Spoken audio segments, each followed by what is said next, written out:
Bonsoir messieurs, c'était le premier tour de Coupe de France ce soir où Palante recevait l'équipe de Lille. Partie très serrée qui s'est finie à égalité, ça s'est terminé au tir au but. Qu'est-ce que vous allez retenir de cette belle partie entre deux belles équipes? Ouais, premier tour de coupe et hélas dernier tour pour nous. On avait à cœur de bien réagir par rapport à notre prestation de la semaine dernière. Et puis de passer un tour, histoire de jouer une D1 sur le tour prochain. Mais il faut retenir la bonne réaction. On était mené à la mi-temps, au même titre que la semaine dernière. Et on a vu une équipe qui s'est battue, qui a failli gagner. Mais hélas, voilà, ça s'est joué à la loterie. On a perdu, mais bon, chapeau aux filles qui sont bien battues. Oui, les filles avaient la volonté de refaire un autre match que celui contre Rennes.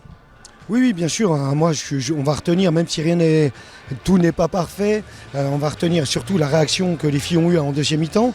Ça prouve qu'elles ont de l'orgueil et puis de la qualité, puisqu'on est quand même passé devant à un moment. Et il nous manque quelques échecs au tir. Et au moins, il y a une base de travail qui va nous permettre de continuer à avancer. Et on le savait que ce match-là, il nous servait d'étalon. On est deux matchs perdus, si on veut être dans les fêtes. Mais par contre, après, on sait que voilà, on a appris, on a progressé par rapport au premier match. Et puis là, maintenant, il faut qu'on concrétise notre travail par une victoire, quoi. Oui, c'est ce que j'allais dire. C'est l'expérience aussi pour certaines filles qui n'avaient pas connu ce niveau-là aussi. Ça monte en puissance petit à petit. Exactement, ça s'est vu sur ce match-là, il y a eu moins de fautes que contre Rennes, donc ça veut dire que quelque part on a appris. Et puis surtout, on avait à cœur de bien réagir pour bien préparer, pour passer le tour. On jouait pour la gagne, même si on sait que la Coupe de France sera gagnée par les cadors de la première division. On avait à cœur de bien réagir et de préparer le Havre. Le Havre qui sort d'une défaite aussi large au premier match. Les deux équipes seront revanchardes.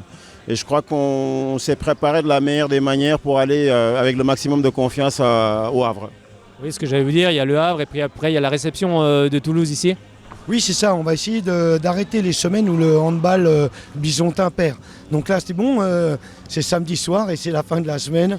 Et donc à partir de la semaine prochaine, il y a une nouvelle semaine qui commence. On va bien préparer le Havre et on va surtout essayer de gagner à domicile avec Toulouse, qui est aussi une équipe qui est à notre portée, qui est dans nos objectifs.